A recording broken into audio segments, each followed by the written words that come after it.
This news is brought to you by Himachal Tourism. Himachal के एकमात्र सरकारी शिमला डेंटल कॉलेज को कम्युनिटी डेंटिस्ट्री विभाग में कई वर्षों से बंद पड़ी पीजी सीटें बहाल करने में सफलता हासिल हुई है। ये वही विभाग है जिसके माध्यम से ग्रामीण क्षेत्रों में डेंटल हाइजीन के प्रति जागरूकता के लिए शिविर लगाए जाते हैं। Shimla dental college principal doctor Ashu Gupta ने बताया कि जनवरी में डेंटल के एग्ज़ाम शेड्यूल हो गए हैं और स्टडी पूरी तरह से बहाल हो गई है।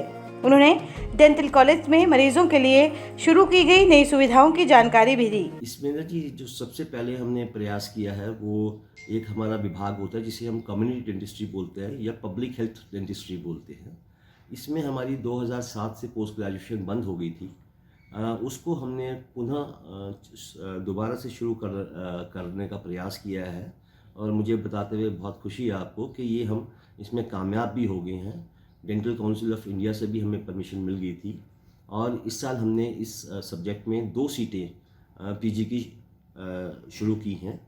और इसका सबसे ज़्यादा इम्पोर्टेंस ये है क्योंकि खासकर हमारा प्रदेश है जहाँ पे दूर दराज के क्षेत्र हैं और टोपोग्राफिकल प्रॉब्लम्स हैं, तो इस डिपार्टमेंट के जो लोग हैं वो जगह जगह जाके जो हमारे सरकार की भी या मुख्यमंत्री जी की भी एक बहुत के उपचार जो है जनता को उनके द्वार पे मिले, तो उस तरीके का प्रयास है कि हम इसमें अभी बसेस और मोबाइल डेंटल वैन भी हमने सरकार ने हमें लेने के लिए अनुमति आ गई है हमारे पास। तो उसमें क्या होगा कि इस डिपार्टमेंट में एक तो जनता में जागरूकता पैदा करना इनका काम होता है, dental awareness, health, education, motivation, ये सब इस डिपार्टमेंट में मुख्य होता है, जिसके लिए जगह जगह जाके खासकर बच्चों में, स्कूल के बच्चों में स्कूल डेंटल हेल्थ कैंप्स लगते हैं और जगह जगह ट्रीटमेंट कैंप्स लगते हैं। तो एक जैसी हमारे पास मोबाइल डेंटल वैन आ जाएगी, हमारी पुरानी मोबाइल डेंटल वैन ऑलमोस्ट 25 साल पुरानी थी और वो काफ़ी जर्जर हालत में थी, तो वो हमने कंडम करवा के सरकार से दोबारा लेने की अनुमति मांगी थी, जो हमें मिल गई है। और आने वाले कुछ ही समय में हम जल्दी इस पे भी कार्य कर रहे हैं कि जिससे कि हमारे ये कार्यक्रम जो रुका हुआ था काफ़ी सालों से, ये पुनः सुचारू रूप से चल सके। ऐसे है जी, जो हमारे कोविड के टाइम में आपको यदि याद होगा तो 23 मार्च से सरकार ने लॉकडाउन लगा दिया था, जिसके बाद से कॉलेज बंद था। सबसे पहले हमने इसमें प्रयास ये किया था कि ऑनलाइन क्लासेस शुरू की थी हमने। अप्रैल के अंतिम सप्ताह से हमारी ऑनलाइन क्लासेस के लिए हमने 4 जगह पे इस फैसिलिटीज़ क्रिएट की थी अपने कॉलेज में, और जहाँ पे first year, second year, third year and final की क्लासेस के लिए हमने चारों के लिए अलग अलग फैसिलिटीज़ क्रिएट की थी और वहाँ पे ये क्लासेस चलती थी। हमारे सारे टीचर्स आके ऑनलाइन क्लासेस रेगुलरली ले रहे थे। उसके बाद यदि आपको विदित होगा कि 1 दिसंबर से सरकार ने कॉलेज खोलने के लिए हमें अनुमति दे दी है, तो 1 दिसंबर से हमने स्टूडेंट्स को आना अलाउ कर दिया है, physical presence in the college. इसमें शुरू में कुछ बच्चे जिन्होंने आज तक कभी कोविड नहीं करवाया था, जब कोविड करवाया तो कुछ बच्चे पॉजिटिव भी आए, उनके लिए 17 दिन का क्वारंटाइन पीरियड जो कि मैंडेटरी है, उसके बाद अब वो भी ख़त्म हो गया है। तो अब हमारे पास सारे बच्चे आ रहे हैं और रेगुलर क्लासेस हमने शुरू कर दी हैं। इसी के दौरान हमारे एग्ज़ाम्स नॉर्मली अगस्त के महीने में होते थे, परंतु इस बार कोविड की वजह से और कॉलेज बंद रहने की वजह से वो एग्ज़ाम काफ़ी हद तक स्थगित हो गए थे।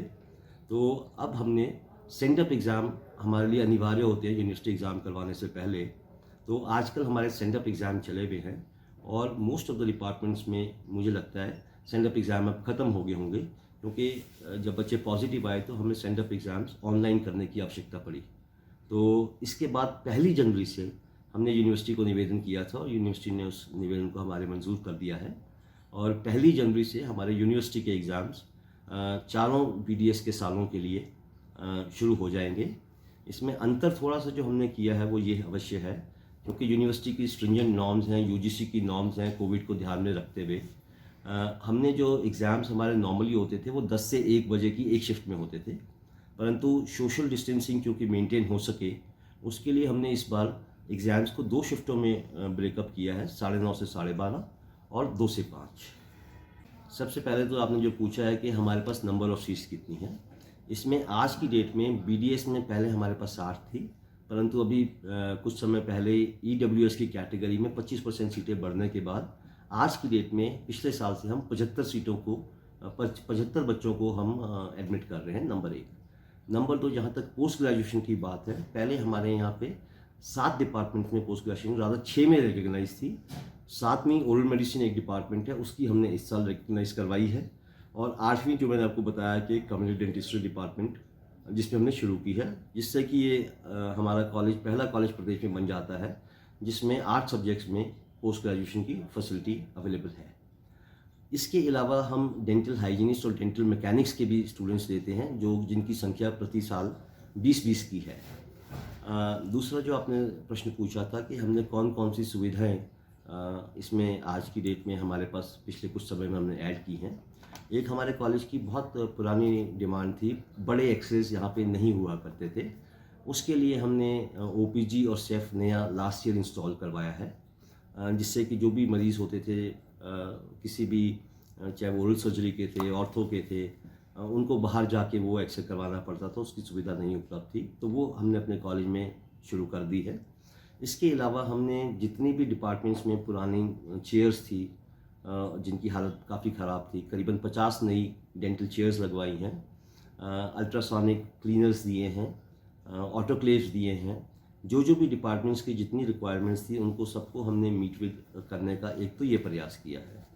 उसके अलावा यदि हम पेशेंट के पॉइंट ऑफ व्यू से देखें, मुझे ये बताते हुए भी खुशी है कि शायद हमारा college one of the few colleges Hindustan में होगा जिनके पास अपनी कोविड की फैसिलिटी है।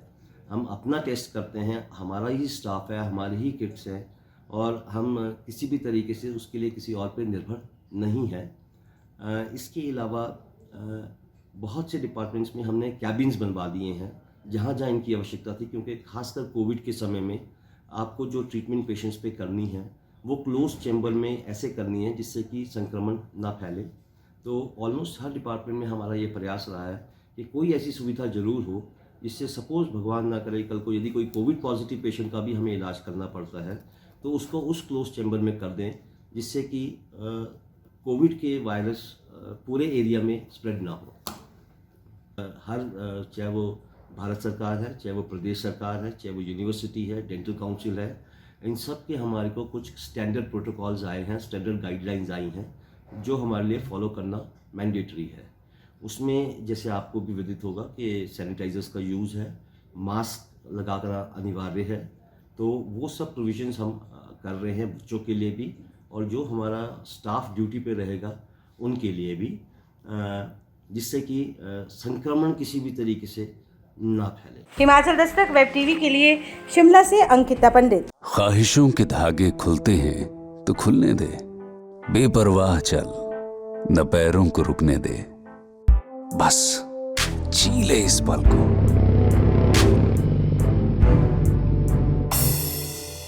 आवाजें जो कभी सुनी ना हो, जगहें जो कभी देखी ना हो, ढूंढ तो सही, तलाश तो कर, पता नई मंजिलों का मिल जाएगा। ठहर भी जा, वक्त थोड़ा खुद के साथ भी गुजार, सुकून की छांव जहां सुहानी हो, जहां की खामोशी भी रूहानी हो, दिल जहां आकर कहे कहीं और जाने को दिल ना करे।